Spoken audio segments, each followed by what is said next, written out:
Welcome to Gen Z Deep Dive. I'm your host, Aaron Brown, chair for the Institute of Generational Dynamics.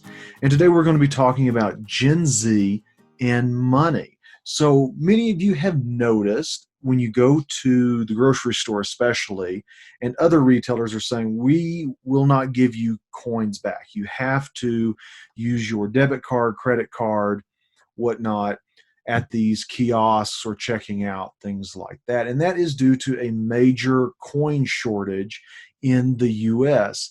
Well, the coin shortage is not due to some type of doomsday apocalypse, end of the world type situation, overthrow of the government or collapse of the government, prepping. I don't know how many more of these I can list, but our coins are not getting hoarded. Not in the apocalyptic sense that we want to think. There's a great quote by a guy named Milton Friedman, who is a great economist. Love a lot of his work from the 1960s and early 1970s. But Milton Friedman said, quote, "If you put the federal government in charge of the Sahara Desert, in 5 years there'd be a shortage of sand." And it's a funny little quip. But leading into that, what has caused the coin shortage here in America?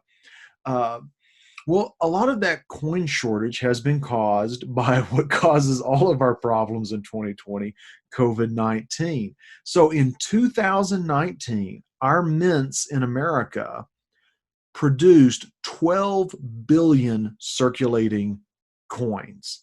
Now, our coins typically circulate in the US for about 30 years. So, but in 2020, because of COVID, we didn't produce as many coins, just like lots of things have not been produced due to COVID-19. So, so far, our US Mint has not matched the 2019 pace.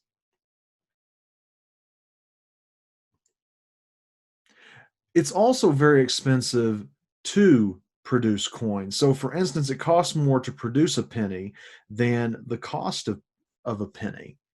So now that we're talking about coinage, is there anything else we need to talk about Gen Z? Because most of us would guess that Gen Z is very cashless. You know, the quote that we're given ad nauseum is they are the true internet natives.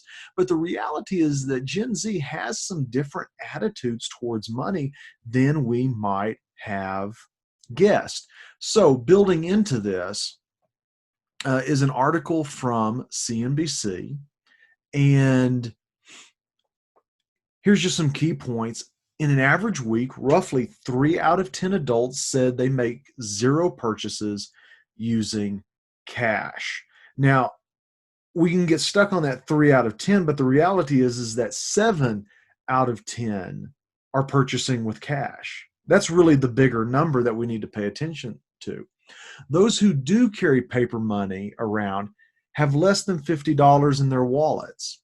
And even as society becomes increasingly cashless, some people remain committed to dollar bills.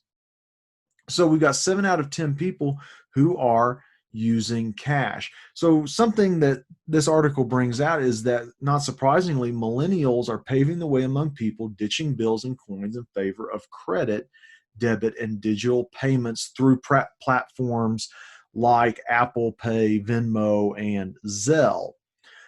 In fact, more than 1 in 10 millennials use their digital wallet for every purchase, according to a separate report by Experian.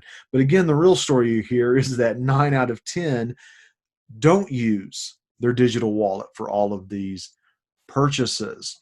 Now, here's where we want to start kind of like landing the plane. Overall, about 1/3 or 34% of adults under the age of 50 make no purchases in a typical week using cash, compared with 23% of those ages 50 and older. And this is from a Pew Research report. So there's also an interesting dynamic in income. So adults with an annual household income of over $75,000 were more than twice as likely as those making less than 30,000 to say they do not make any purchases using cash in a typical week. So the higher your income, the less cash you use. The lower your income, the more you use cash. So with that said, lower income adults were about 4 times as likely as higher income adults to say they make all or almost all of their purchases with cash. So with that said,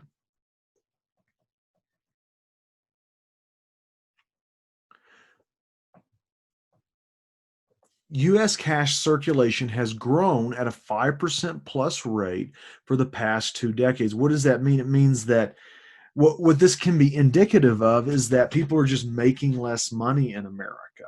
So one of the things that we hear our politicians constantly remark about, but not necessarily do a whole lot about, except for the recent presidential administration, is that the middle class is shrinking. So there's people who make a lot of money, and by a lot of money, 6 figures, in that range, and that's growing one way. Middle class is shrinking, and then low income class is growing by itself. So this would be potentially a correlation as to why U.S. cash circulation is growing. Cash remains the most frequent method of payment in the U.S., about 31% of consumer transactions. Even with internet sales led by Amazon and other e-commerce platforms, less than 10% of all these transactions on these platforms, uh, this represents less than 10%. So let's see. CEO Dan Schulman says, I would never predict the death of cash over the next decade or two. It's still decades and decades and decades away. It's going to take our lifetime and our kids' lifetime before you start to see this work itself out. Let's see. And some people have even thought that cashless restaurants are going to work, but it's not. It's not. People are still using cash to do these things. So at the end of the day, we would assume that the majority of Gen Z are making 30,000 or less, and which means that probably 2 out of 5, 1 out of 2 Gen Z are using cash. So even the most internet native uh, generation is still using cash. It's not this world that we fantasize about in our minds, and all we really have to do is just go to the data and make the connections.